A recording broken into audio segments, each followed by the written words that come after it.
अच्छा ये जो रथ आपण देखिए एमती चलला जिते रथरे रजु संयुक्त हो गला रथ गड़ब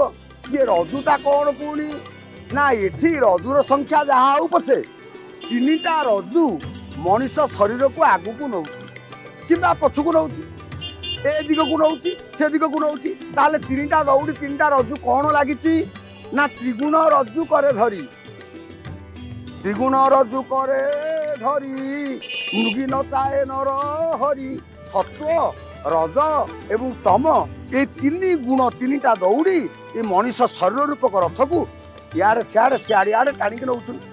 केतले मनीष सत्वगुण आड़िकी ढली जाऊँगी कारण सत्वगुणर प्रबलता केतले रजगुण आड़िकी ढली जाऊँगी रजगुणर प्रबलता केतले तामसिक प्रकृति आड़िकी ढली जाऊँगी मारे हाण काटे तम गुणर प्रबलता ये भाव में रज्जु मान संयोजित होती।